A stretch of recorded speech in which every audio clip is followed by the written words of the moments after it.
While it's horrible to admit, as a Manchester United fan, I think that Tottenham Hotspur are the most exciting side to watch in the Premier League. The football they are playing under Ange is brilliant. Ange, tactically in build-up, overloading the attack, is a genius. How he's rebranded this Tottenham squad, got dead players playing good, brought in players has been amazing. And I think it's fair to say he has defied expectation. And I think a lot of people don't want to talk about how good Ange has been, because I think a lot of people don't really want to admit that they were wrong on Ange Postecoglou. I think he's got people scared.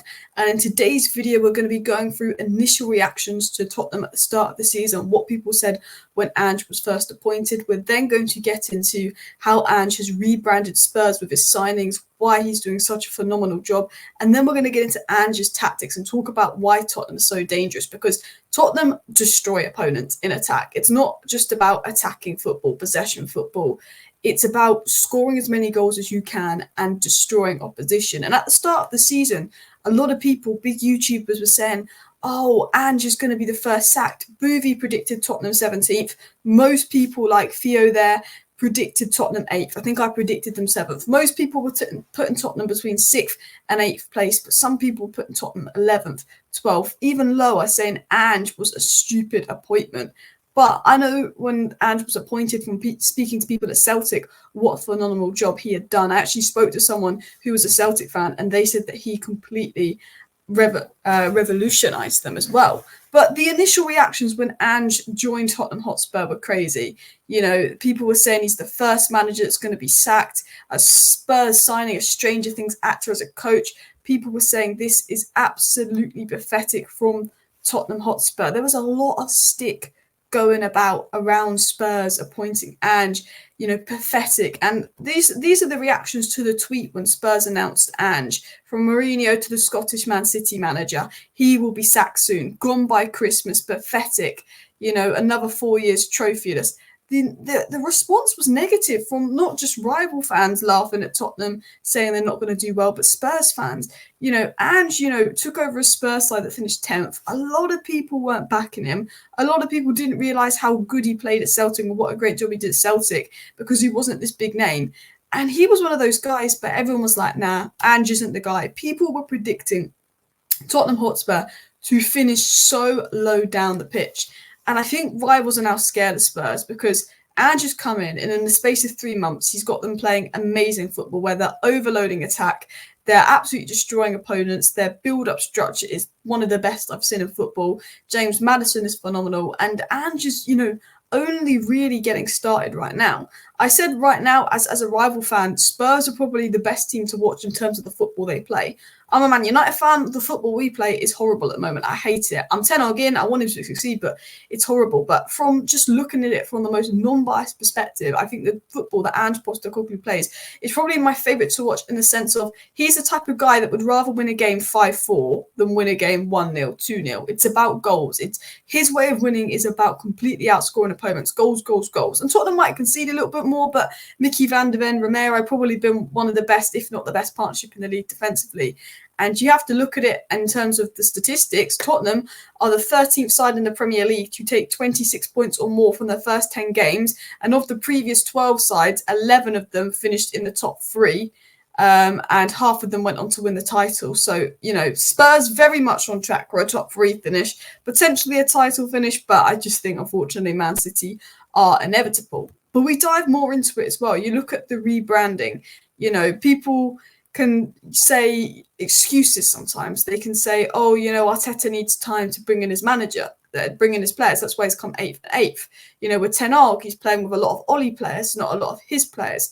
But you can't really make that an excuse when you look at Ange Postecoglou, who's, you know, playing with Pedro Porro, Romero, Bisouma, Sarr, Kulusevski, Richarlison, Son.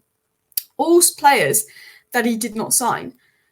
Even Emerson Royale, you know, all players he did not sign. Porro's doing this really important role at inverted fullback. Romero's been brilliant. Bisouma was basically not a footballer last season and is back to the guy that we saw at Brighton. Incredible. Sarr has been absolutely incredible. That Bisouma Sarr in the 8 roles has been brilliant, because Bentancur's been a big miss at the start of the season, one of Spurs' players last year, but they've really kicked on. Kulusevski, Richarlison, Son. You know, he's playing with these players. and you look at it, and this was Spurs' lowest finish in 10 years last season. Spurs lost Kane, their worst finish in 10 years. You know, they've had so many issues going on. No to Ange was basically going around everywhere. People didn't want Ange. Spurs had all these issues, all of this stuff. A lot of people were complaining about Spurs' transfer window not being good enough, not replacing Kane. But Ange Postecoglou took the players on your screen, Kulusevski, Romero, Sarr, Bisouma, all pretty good players when you think about it, but players that maybe weren't performing to their best, and has utilised them on top of losing Kane, on top of bringing in his own players. And you've got to look at it and say he's brought in Vicario, who's been great, Maddison has been great, and we will talk about that. But I want to talk about what makes Ange so great. I want to start about talking about him as sort of a man manager, his personality, and then I do want to dive in a little bit about just sort of, you know, Ange as a manager and his tactics. We're going to dive into his tactics. But as you can see on the scene, Bisouma sort of spoke about Ange in a really positive way, and every single Spurs player has spoken about Ange in such a positive way, saying that he's a good manager. He gives the players a really good energy. I think in football, if you have a good manager and he's close to his players, it's really important. For me, he's one of the best coaches I've had. We've seen multiple Spurs players on multiple occasions speak about how easy it is to speak to Ange Postecoglou. You know, he's making himself very easy to talk to, very good communication skills. And I think that's because he's so down to earth. There was a quote in relation to sort of football and mental health about when you score the winning goal, you hug the guy or girl next to you and you don't really think about what their upbringing is, what they've come through, any of that, you know. And he sort of speaks in general about football mental health players and knows that everyone's a human being. And I think his way to communicate with the Spurs players has been just as good as his tactics, because, you know, Spurs were in a rut last season. Spurs were awful last season. And, you know, there was probably a lot of toxicity in the dressing room, a lot of toxicity in the Spurs environment. And Ange Postecoglou is basically gone, you know what, I'm going to speak to these players, communicate with these players, get them to believe in Spurs again, get the environment right, get these players working hard again, and implement my tactics. Because the way that these Spurs players work on and off the ball, the way they follow the tactics is incredible. And I think one of the reasons Tottenham is the most exciting side to watch in the league right now is their build-up structure. Now, this is sort of an example of their build-up structure, but essentially their left back and right back, the inverted fullback role, as we call it, they basically become midfielders in possession. Defensively, they're fullbacks, but in possession, they become midfielders. And essentially, you've got the two centre-backs, you've got Sarr, you've got Bisouma, you've got Maddison, you've got your fullbacks, and they completely overload the midfield and they build up through the midfield. Now, the fullbacks come in and are crucial to that, but the rotation with the eights is also really crucial. I think Maddison, you know, having players like Maddison and Sarr that have the ability to drop deep, pick up the ball and can progress the ball through phases of play that are good in build-up as well, where their passing ability helps. Not only have they got fullbacks that come in midfield to build up, they've got the right midfielders to build up. And this basically gives Tottenham the ability to create space, and creating space gives them the ability to create chances. When they've played Liverpool, when they've played teams this season, they have to go narrow. They see how narrow Spurs are going and build up to play through the middle. And because Spurs have all these triangles and patterns of triangles, if they can't find a way through, they can just continually pass the ball and keep the ball well. And whoever Tottenham are playing, they have to narrow themselves. The opponents have to narrow themselves to kind of manage Tottenham building up so narrowly, because their fullbacks are inverted and build up, which I think is one of my favourite things about Ange Postecoglou, because this means that they have more of the ball, they create more spaces, because ultimately the wingers stay wide, the fullbacks go in, and then they can find the width with the winger because the opponents have gone really narrow. The winger has more space to do stuff. But if, you know, the fullbacks can't progress well, they've got players like Maddison that, you know, Maddison, I've done videos on him, just an unbelievable player.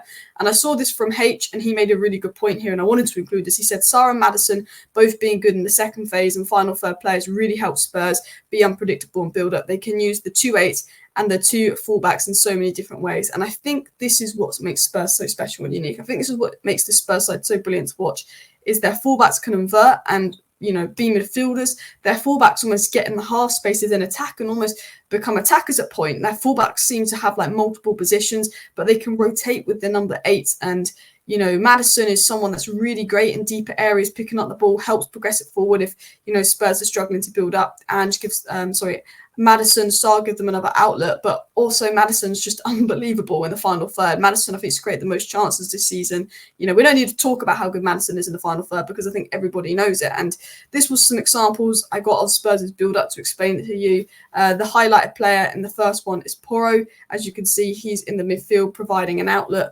But what I like about Spurs is you can see patterns of play. And this is what frustrates me as a United fan. I'm not seeing any patterns of play while watching United play. I don't know what the direction is, but you can see when Spurs have the ball and build up, there's almost like a diamond. There's always this triangle shape. So whoever's got the ball has got multiple options to pass through. Because they're building up so narrowly, they need to find a way through the lines. And if they can't find a way through the lines, they've at least got that sideways, backwards pass. They've at least got all those triangles around them to keep possession until they find a way to break the opposition's defensive lines. And once they broke the opposition's defensive lines, the ball will be with one of their attackers or their wingers in a lot of space for Spurs to attack the opposition from surprise and obviously completely overload the attack. And I saw this image that kind of shows Tottenham in attack. As you can see here, the centre-backs are on the halfway line. They get very far forward. The full-backs are very far forward as well. They're almost like extra midfielders. So is the DM.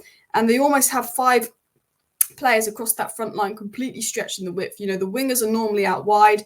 And then you've got Son and in the middle, and you sort of got the 2-8s in the half space, Maddison and Sarr, and they kind of end up stretching the opposition's defensive line because the wingers do go out wide, which isn't really shown in this image.